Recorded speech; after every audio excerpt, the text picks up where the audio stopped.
Tak, vítame sa aj prezidenta Eška Hornec Košice, Jožka Karabáša, gratulujeme bronzovým medailám. Ako ty si vnímal túto určite veľmi zaujímavú sériu? Očakával si, že to môže byť 3-0 tejto sérii proti Modrým drakom? No, očakával som, že to môže byť 3-0, mohlo to byť 2-3, mohlo to byť 1-3, mohlo to byť aj pre nich 3-0, lebo tie zápasy boli vyrovnané, ale nakoniec sa mi zdá, že sa ukázalo, že mali sme trošku viac natrénované, ako oni. Je fakt pravdou, že tí dôležití hráči dnes už chodia do práce a už toľko nemajú natrénované, takže u nich to viacej sa prejavilo ako u nás. Ten posledný zápas asi to aj ukázal dosť jasne, že tá kondička a tá pripravenosť kondičná bola tentokrát už na našej strane. Ale čo táto bronzová medaila znamená pre tým Eška Hornec? Čo znamená pre teba? No tak pre mňa to znamená, že som majster Košic, čo je po dlhom čase zase niečo. Ale je to splnenie nášho výkonnostného cieľa. My sme takýto cieľ mali pred sezónou, takže pre nás je to dobré, že sa nám to podarilo a budúci rok myslím si, že sa zase budeme snažiť posunúť do stupienok vyššie. Zaujímavé slová.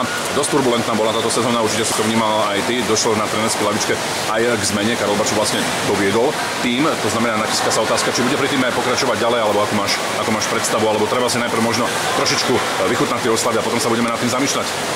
Je pravda, že my už máme pripravenú alternatívu. To znamená, že Karol vedel, že ide len do tejto série, pretože odvádza veľmi dobrú robotu pri tých mládežníckych našich družstvách a ja si myslím, že radi by sme pokračovali v tom nastúpenom trende v mládeži. Takže Robčo v podstate potrebuje si trošku oddychnúť. Už som aj mali nejaké rozhovory, to znamená, on u nás nekončí, ale nebude na takej vybičovanej pozícii a stoličke. Nakoniec, keď si dobre spomínam, už je 10 rokov v kuse náš tréner a my mu za veľa ďakujeme, len niekedy je dôležité aj asi si vydýchnuť. No a myslím si, že Robo si to sám aj tak pripustil. Tí, ktorí robia trénerov, vedia, o čom hovorím. Kto prichádza do úvahy ako tréner pre novú sezónu?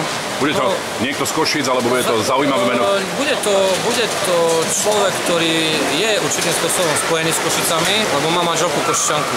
To zatiaľ viac nepoviem, je to človek, ktorý príde k nám zo zahraničia, ale v podstate už možno veľa ľudí vie, ale ešte sme sa nedohodli, že to zverejníme. Tí, ktorí možno nevedia, dávaš také pojitka v zahraničí, Košičanka, manželka. Je to bývalý slovenský reprezentant? Je to nedávny slovenský. Nedávny slovenský reprezentant. A pravdepodobne smerujeme niekam do Španielska? Smerujeme do Španielska, áno. To znamená, že pravdepodobne... A už ste dohodnutí? No, práve preto to netreba ešte zverejniť. Všetko je dohodnuté, ale zmluva ešte nie je podpísaná. OK, takže počkáme, kým potvrdíte Tomáša Brudera. Tak, dá sa to povedať. Aké bude vlastne leto a aké budú vôbec tieto oslavy? To prezrať. Zúčastniť sa aj manažment tímu, ako ty vnímaš? Toto už, keďže toto sú veľmi mladí hráči na mňa a boli časy, keď som mal pomaly svojich súkumenevcov v mužstve, takže tam som sa rád zúčastňoval tých oslav, ale teraz si myslím, že už to mužstvo je iné, je mladé a netreba ich hneď pokaziť, takže nech sa oslavujú sami.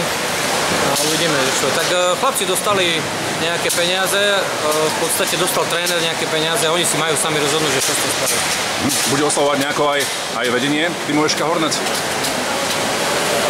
My sme oslavovali dosť na predchádzajúcom zápase, takže ja si myslím, že niečo samozrejme oslavíme, a keď bude trošku viacej času na to. Bude sa meniť nejakým spôsobom možno káder týmu Eška Hornec Košice, alebo je to otázka pre nového trénera? To už je otázka na nového trénera. Veľmi veľké zmeny nepredpokladáme na odchode, podľa mňa nebude nikto skôr na príchodu. Pracujeme.